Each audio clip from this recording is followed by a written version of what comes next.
El tema de los ovnis es un tema difícil de abordar. Lo estamos viendo. Es difícil por muchas razones. Una de ellas es la espontaneidad. Cuando un ufólogo tiene noticias de la presencia de un ovni, es porque este avistamiento ya se ha producido.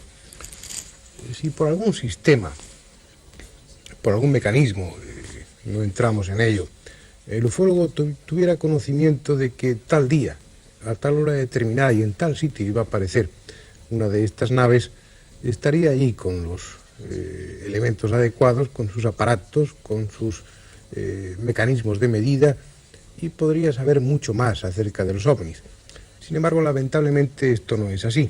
Cuando el ufólogo sabe que ha habido un avistamiento de ovnis es porque ya se ha producido y no queda más que el testigo o los testigos. Un testimonio, y eso lo estamos viendo a lo largo de estos programas, que generalmente es subjetivo. Muchas veces, con mucha frecuencia, el testigo, el que ha visto un ovni, es un labrador, es un médico rural, es una persona que no está vinculada a estos temas aeronáuticos y que da una información, un testimonio que ciertamente es válido, pero que es muy subjetivo. Cuando él nos habla de tamaño, de distancia, de velocidad, tenemos que poner generalmente en tela de juicio esa información que nos da. Nos queda un hecho concreto, que es que ha visto un ovni, pero toda una serie de datos que sean importantes para valorar la cualidad de ese ovni, no podemos tenerlos muy en cuenta. De ahí la importancia que tiene cuando estos testigos son pilotos, son controladores de vuelo, gente que de alguna forma, precisamente por su profesión, están acostumbrados a una información objetiva. Saben valorar la distancia, saben valorar el tamaño, la velocidad, toda una serie de datos que van a ser importantes para el ufólogo. Aparte de esta circunstancia que rodea a los ovnis, esta espontaneidad, hay un hecho también interesante. Los ovnis son objetos que aparecen muy dispersos. Si ustedes leen las noticias que aparecen en los periódicos, en esta época menos frecuente que en otras en las que hay oleadas, y luego hablaremos de ellas, los ovnis aparecen en puntos muy distintos de la geografía, a horas muy distintas, con características muy distintas, como si estos aparatos, como si estas naves fueran tripuladas más por el capricho, por la veleidad de sus tripulantes que por unas razones objetivas y claras. Da la impresión de que la Tierra para ellos es más un campo de recreo que un objeto de investigación. Sin embargo, esto es aparente nada más. Los ufólogos han aprendido con el tiempo a valorar toda una serie de detalles aparentemente accesorios que rodean al fenómeno ovni. Uno de esos detalles es la frecuencia. Ellos interpretan, valoran, llevan a sus tablas estadísticas cuándo y dónde aparecen estos objetos. Esto tiene una tremenda importancia, sobre todo en los casos en los que se habla de oleadas. Oleadas en unas épocas determinadas, unos años concretos, y dentro de esos años unos meses concretos en los que la aparición de ovnis son mucho más frecuentes de lo que se producen o de lo que son en circunstancias normales. El ufólogo todas esas observaciones las valora. Las valora detenidamente porque tiene pocos elementos de juicio, no puede desperdiciar ninguno, tiene que recurrir a lo que aparentemente es circunstancial, a lo que aparentemente carece de valor, y él interpretarlo, someterlo a un análisis, someterlo a unos cálculos estadísticos, y a veces tropieza con una serie de hallazgos muy interesantes. En este caso concreto de las oleadas, y refiriéndonos más exactamente a una que se produjo en el año 1954, especialmente en Europa, hubo una serie de datos, de detalles en torno a estas apariciones que tuvieron una importancia fundamental para valorar después el fenómeno ovni. Por ejemplo, en Francia, uno de los ufólogos más importantes que tiene el mundo es un ufólogo francés, es Aimé Michel.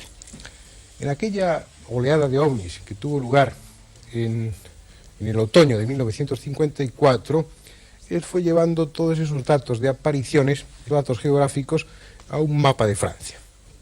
Y se encontró con una serie de hechos muy curiosos, que dentro de unas horas muy inmediatas, estas apariciones de ovnis, estos pueblos, estas villas donde se veían ovnis, se podían alinear perfectamente dentro de unas líneas rectas, dentro de las 24 horas. uniendo los puntos más distantes de esas apariciones se trazaban líneas rectas, y dentro de estas líneas, curiosamente, y contra toda lógica, contra todo cálculo de probabilidad, encajaban perfectamente otros puntos, otros lugares en los que también se había visto ovnis. Y lo que es más, estas líneas, que se llamaron, o que él llamó ortotécnicas, se cruzaban en algunos puntos. Esos puntos donde convergían o cruzaban esas líneas ortotécnicas, se habían visto también ovnis, y curiosamente los ovnis que se habían visto aquí, en estos puntos de dispersión, que llamaba él, eran ovnis que correspondían a las características de naves nodrizas, generalmente con una forma fusiforme. Ustedes han oído hablar ya en todos estos programas de esas naves en forma de cigarro o de tamaño muy grande, que de alguna manera podrían significar o podrían representar naves nodrizas, naves puerto, por decirlo así, o naves portaaviones, utilizando un término más terrestre, y de esas naves nodriza salían unas naves más convencionales, platillos o en forma de esfera, que son las que aparecían en los otros puntos. Como si de alguna forma los ovnis estuvieran siguiendo un plan determinado de acción. Como si esa aparición, en concreto en esta oleada de 1954, no fuera fruto de la casualidad, sino que estuviera obedeciendo a unas razones previamente fijadas. Había una inteligencia planificando detrás de esas apariciones de ovnis. Eso fue tremendamente importante para la investigación ufológica. Lo curioso, lo que comprobó Aimé Michel, es que estas líneas ortotécnicas tenían una validez temporal. Al cabo de las 24 horas, y esa transición se producía generalmente a la 1 de la madrugada, esas líneas cambiaban. Los puntos que aparecían de mayor frecuencia de avistamiento de ovnis eran otros distintos. Como si esos planes de estudio o de acercamiento o de análisis de la superficie terrestre correspondieran a días concretos. Es decir, tal día vamos a dedicarnos a investigar esta zona. Tal día cambiamos nuestro campo de acción e investigamos esta otra zona.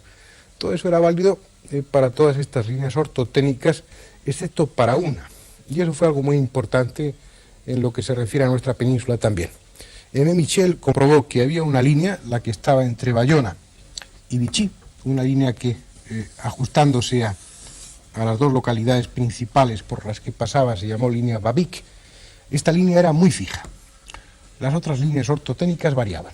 Los ovnis adoptaban otros puntos, adoptaban otras zonas para su estudio, excepto en lo que se refería a esta línea. En esta línea, día tras día, semana tras semana, seguían viéndose ovnis. Hasta tal punto que Aimé Michel, que sus datos los basaba con frecuencia, como hacen los ufólogos, en los sueltos que aparecían en los periódicos, cuando era una pequeña localidad francesa, difícil de encontrar en un mapa, se iba derecho a la línea Babic y curiosamente la encontraba localizada dentro de esa línea.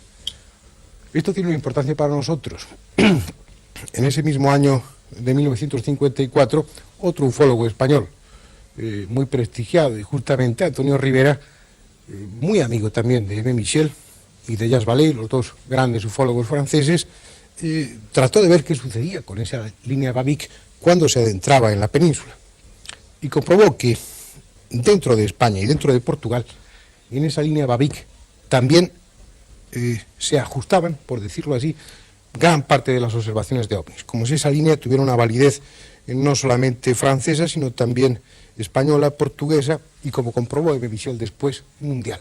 Él trazó toda esta línea alrededor del mundo y era una línea a la que se ajustaban una gran multitud de apariciones del fenómeno ovni.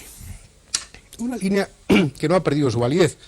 Nosotros hemos estado hablando aquí en este programa de la aparición del fenómeno ovni en España. Y gran parte de esas observaciones, gran parte de esos testimonios que estamos recogiendo, curiosamente se siguen ajustando a la línea Babic, sobre todo lo que se refiere a las observaciones de Zamora y las observaciones de Burgos, como si la línea Babic siguiera teniendo su vigencia. Ha habido otro cambio dentro del fenómeno ovni.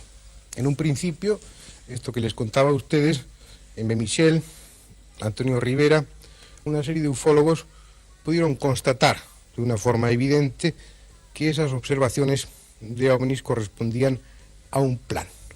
Estaban prefijadas, había una inteligencia que decía, que determinaba cuáles eran los puntos a estudiar y que ese plan organizador se podía registrar en un mapa o en una serie de mapas. Han pasado más de 20 años. La línea Babic sigue teniendo vigencia en muchos sentidos. Sin embargo, el fenómeno OVNI, en cuanto a su frecuencia de avistamiento, ha cambiado de sentido. Da la impresión de que estos tripulantes de estas naves, que tanto nos interesan, después de esa primera fase en la que han peinado, por decirlo así, la superficie terrestre, hubieran escogido cuáles son las zonas más importantes, o las que más les interesan a ellos, vaya usted a saber bajo qué punto de vista. El caso es que la impresión que da es que ellos han seleccionado unas determinadas zonas de este planeta como merecedoras de un mayor interés, de un mayor estudio.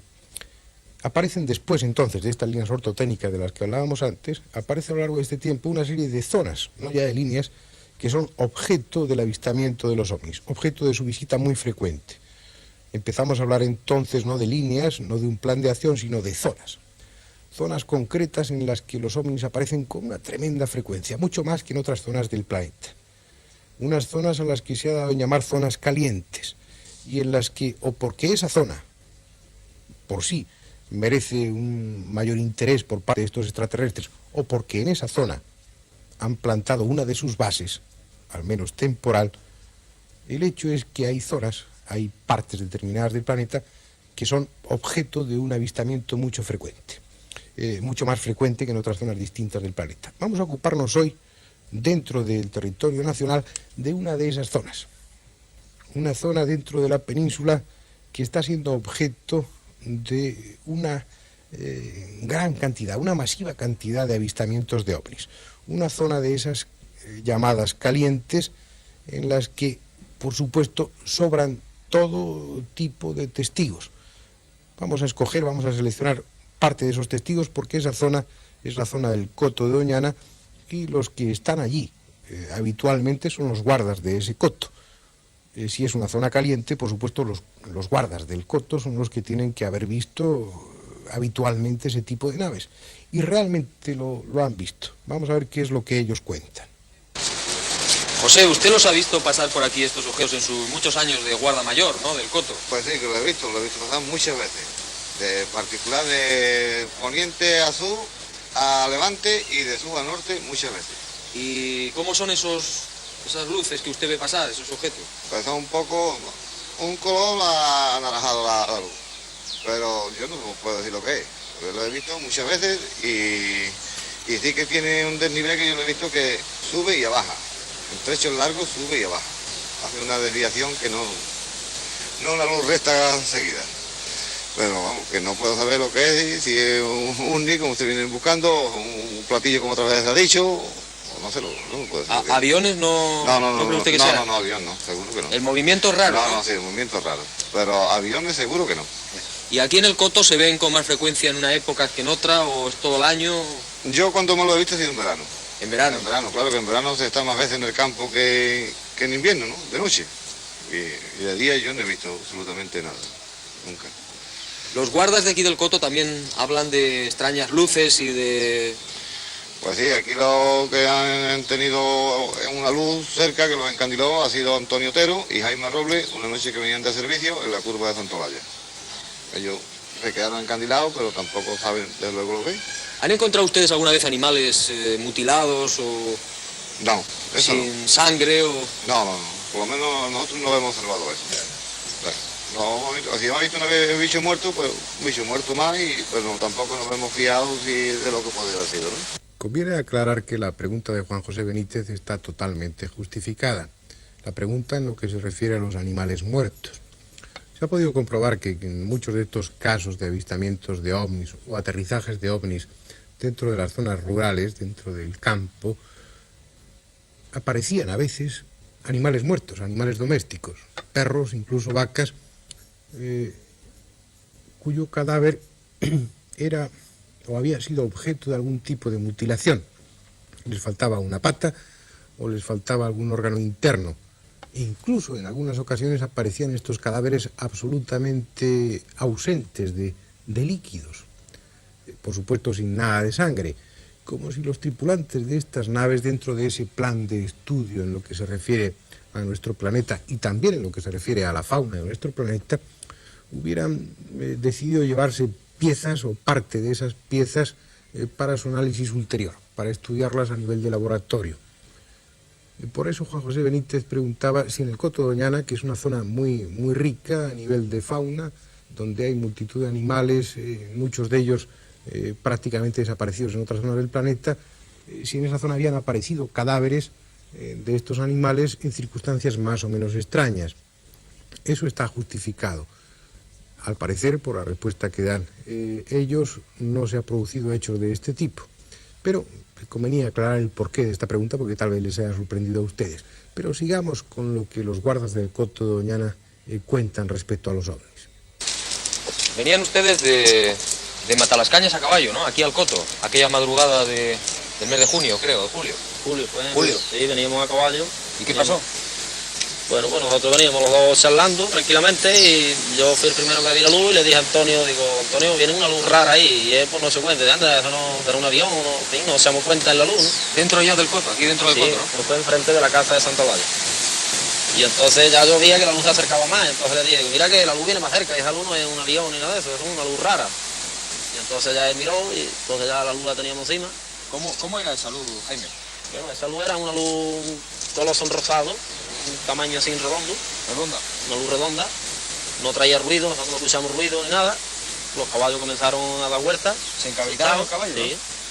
Y ya pues nosotros encandilados, y al rato pues la luz pasó derecho a la playa, encandiló la casa de Santa Olalla, que se vio como en pleno día.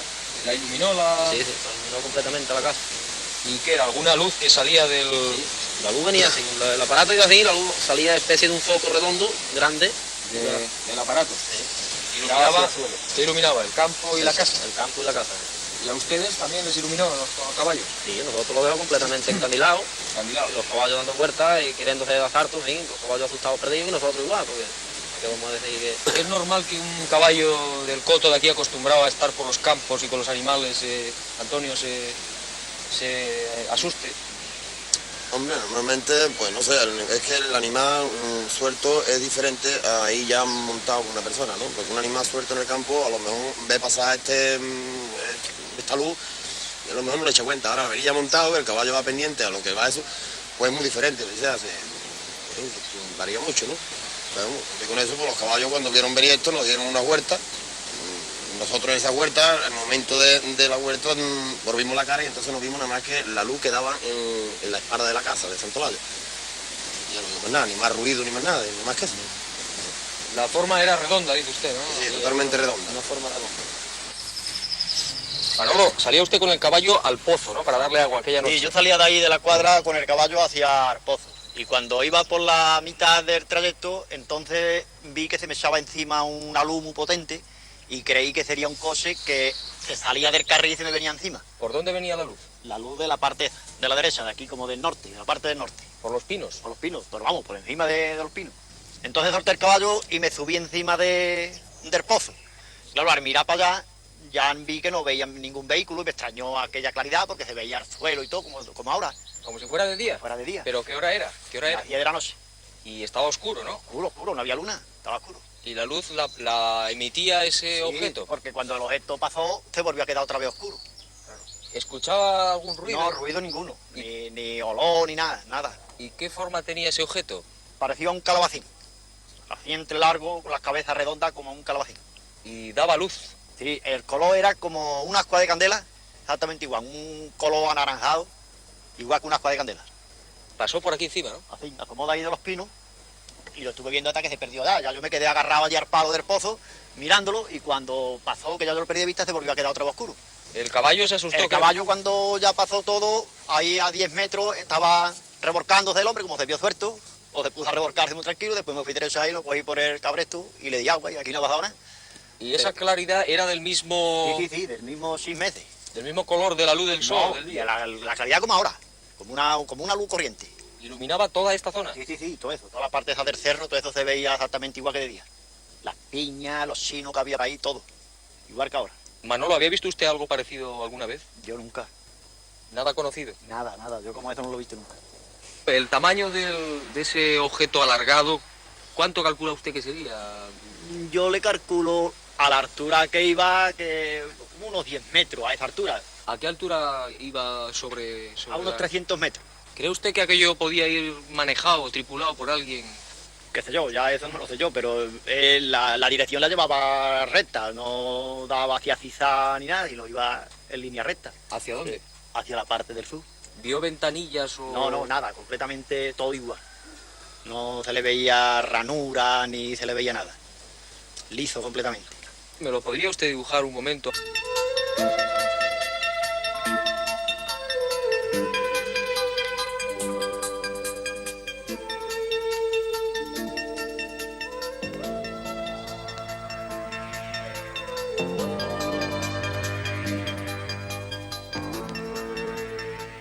Como ven ustedes, el coto de Doñana merece una atención especial. Yo pienso que muy especial, que está justificado que nos dediquemos a ella con más intensidad. Lo haremos en un futuro, sin prisas, con los elementos adecuados, iremos a aquella zona e investigaremos. Tal vez tengamos la fortuna de poder filmar para ustedes alguna de esas naves que al parecer son tan frecuentes en aquella zona. Hay colaboradores que lo están estudiando desde hace bastantes años incluso. Ya les contaremos a ustedes el resultado si es que los medios y la oportunidad son propicios para que estudiemos aquella zona.